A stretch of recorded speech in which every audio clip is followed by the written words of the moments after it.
dream I know, deep up my feelings for you. Watch. Hello reality viewers, welcome back again to Reality Latest Gist, the home of news and politics.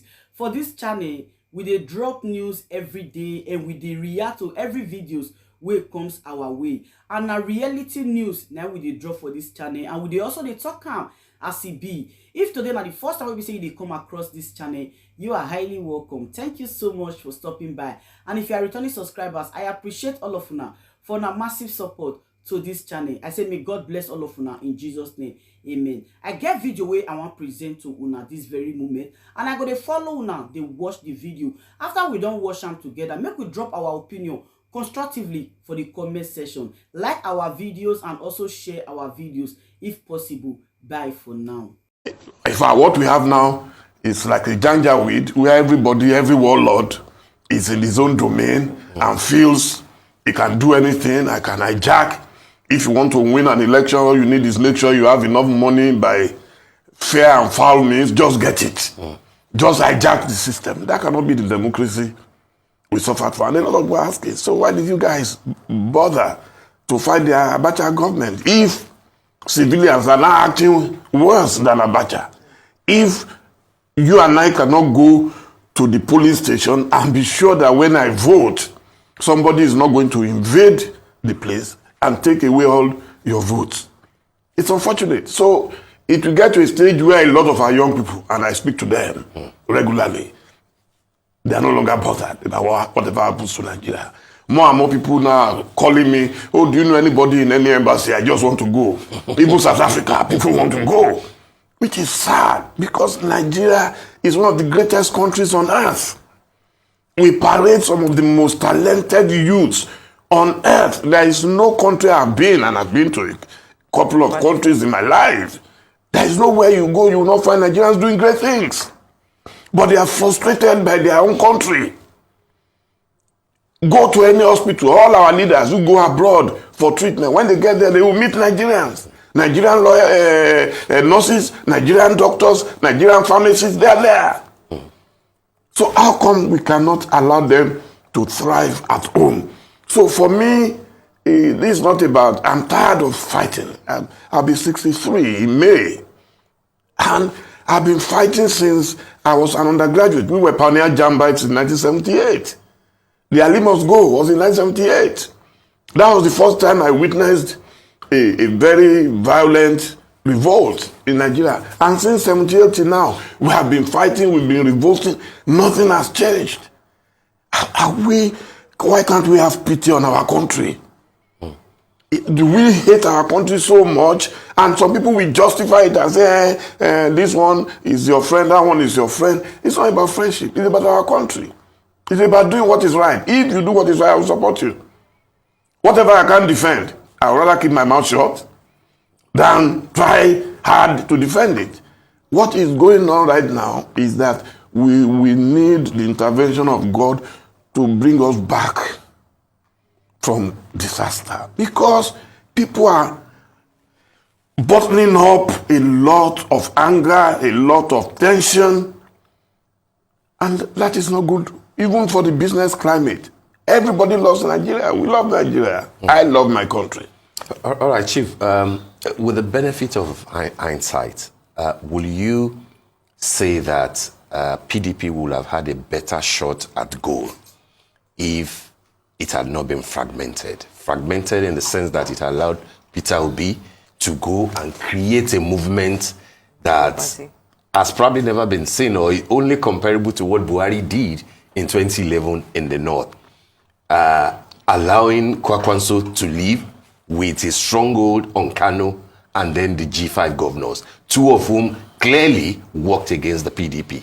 See, one thing about me is I don't ever lose focus and I don't get distracted.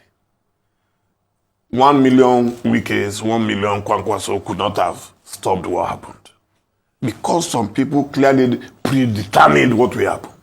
In a situation like that, everyone will be helpless.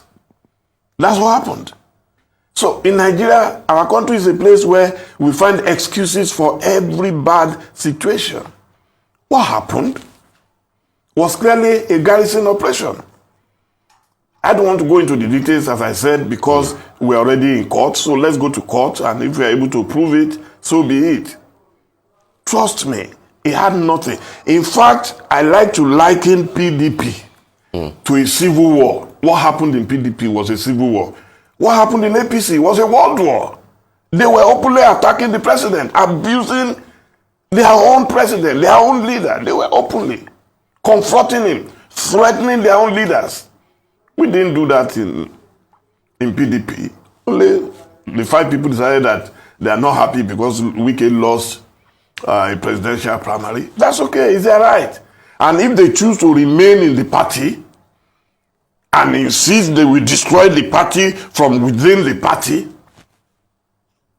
best of luck. But I personally, if I'm aggrieved with a party, I will do the honorable thing, I'll leave. You cannot want to drink from a well and you are urinating inside the well. That's the way Chief MK Wabella would have put it. So for me, it is a very simple thing. Giving excuses that is because A left, is because B left. What happened in APC? I've never seen such house of commotion in my life. Everything was in disarray.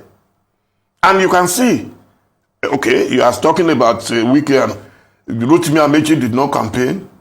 Even the vice president, who was an ally of Asiwaju Bola Ahmed Tinubu, did not campaign. So many people refused to campaign. Even the Senate president, you could see that a lot of them were just in the background. They were in the background because they couldn't understand what was going on. I mean, for me, one of the closest allies of Asiwaju was Rauf Aregbesola, the minister of Interior. Everybody. So just as you had them in PDP, you had them in APC. But APC had an upper hand because of the apparatus of state. If a president comes out to say this is who I voted for, the military, they are watching. The police, they are watching. INEC is watching. So it emboldens them to say whatever we do, we shall get away with it. That's what happened. So it had nothing to do with Wike. Everybody knows that there is a pattern to elections, even in America. More often than not, race is a factor. Yes. Religion is a factor. Yes. And of course, a lot of resources. It's the same thing in Nigeria. Yeah, but Obi had 11 states. Let me tell you. Plus Abuja. You are forgetting also something. This is not the first time it will happen. It happened in 1979. It happened in 1983. Where you had Chief Awolowo in the west, like Tinubu now. You had Nnamdi Azikiwe, the Owele of Onitsha, in the east, just like you have Peter Obi now. They were big people, big, massive. It's only those who don't know the history of Nigeria who will say this is the first time we have a candidate from the east. No, we had the first ceremonial president of Nigeria on the ballot, Chief Nnamdi Azikiwe, in the east. He was controlling the east. Chief Obafemi Awolowo was controlling the west. Alhaji Shehu Shagari was controlling the northwest. Malam Aminu Kano was controlling Kano the same way Rabiu Kwankwaso is controlling Kano today. At that time, we even had Waziri Mohammed. Yes. Yes, from the northeast. It's nothing new. As a matter of fact, Peter Obi did us some favor.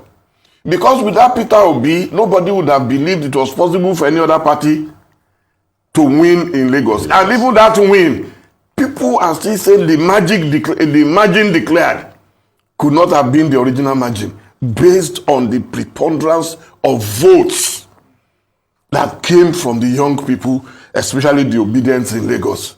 So, just as some of those people took votes away from Atiku, they also took votes away from Tinubu. If you can defeat Tinubu in Lagos, defeat Tinubu in Osun State, it tells you that no one has and that's because there is a theory of rigging. More often than not, you are able to rig only where you have overwhelming presence. But in Lagos this time, I mean, it would have been suicidal for anybody to say the obedience did not capture Lagos during the president because they were determined. and you would have had to kill so many people to change all those votes. So all you could do is just some skillful manipulation here and there. Wherever you think Atiku is doing well, bring it down. Wherever you think Obi is doing well, lower it. And that's why you have all these mutilations all over the places. I'm sure you've seen it. I know you're both on social media. You would have seen it. Mutilations everywhere. You're supposed to transmit election results. That's key. So why did we waste all that money? And in the same election, National Assembly went very well. And the only one where you now had problem was the presidential. I mean, that for me tells you something. That we have carried our rascality too far. We should fear God. I swear to God Almighty, if anyone had won after following due process, I will be the first. I supported Atiku and Obi in 2019. I wasn't a member of PDP then. And immediately they declared President Buhari. I tweeted and I said I wish to advise Alhaji Atiku Abubakar to congratulate Buhari, because that election was not as skewed as it was this time. It was clear that, okay, it may not have been perfect, but at least they followed the due process. This time, that for me was not followed. In 2015, I supported Buhari. I was not a member of APC. I've always been in opposition. So, for a country as poor and as impoverished as Nigeria is, some of us with voices must be in opposition to be able to tell our friends that despite our friendship, this is not right. But a lot of people in Nigeria have come to accept, as long as somebody is from your tribe, somebody is from your religion, somebody is giving you money, then you become a voluntary slave. That cannot be democracy. If the courts, sorry, Shaitan, just one. If the courts maintain Asiwaju's victory and sustains it, will you congratulate him? I have nothing personal against Asiwaju. You know very well, Steve, you know very well that I'm closer to Asiwaju than most of the people shouting today. But I'm maintaining my principle. My principle number one is that I represent my party. I represent the interests of my party. I represent Alhaji Atiku Abubakar solidly. Absolutely. I am a serious person. I don't jump. It is unfair of anybody to say, what do you have against Asiwaju? So if you are not in the same party, you expect me to abandon my party and defend Asiwaju because he's my friend. Then at 60 plus, I'm not serious. So if the courts declare him, so be it. So we'll wait till that happens. But I can't begin to predict what will happen in advance because we are already in court. And we are hoping that the court will be able to show that this election was a very bad one. Bad. One that will haunt Nigeria for a very long time to come. No matter who is declared, whether it's Atiku or Obi or Asiwaju that is finally declared, this was a bad election.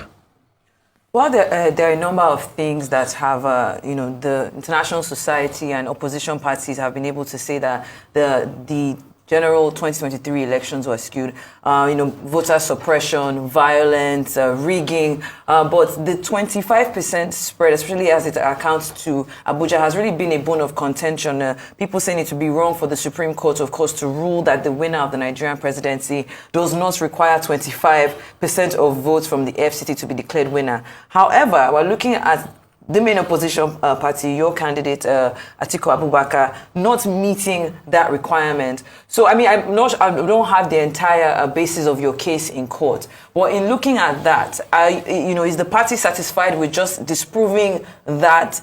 Because we're looking at the Labour Party. It's simple. I'm not a lawyer. And like I said, we shouldn't commit the same error of judgment. We cannot.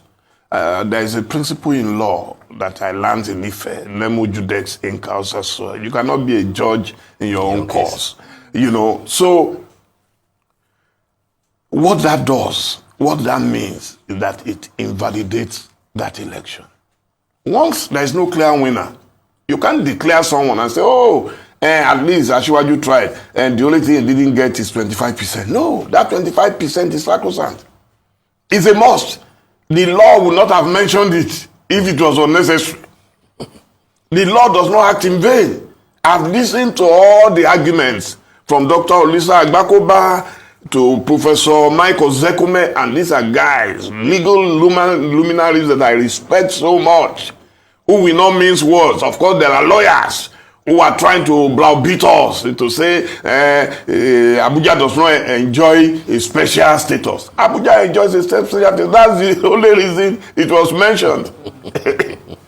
If it was unnecessary, Abuja would not even feature. All they would have said is, you need 25% in 24 states, you need 25% in 25 states. So they would just add Abuja and assume it's a state.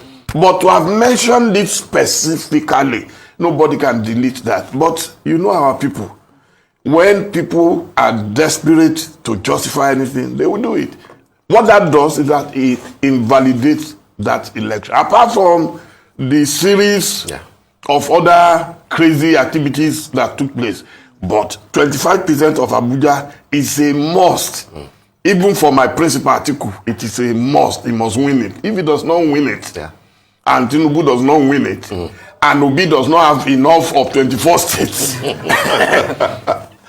it's a stalemate. In a stalemate, no judge can now say, because it's a stalemate, we just give it to, we dash it to number one. No, that's what INEC did.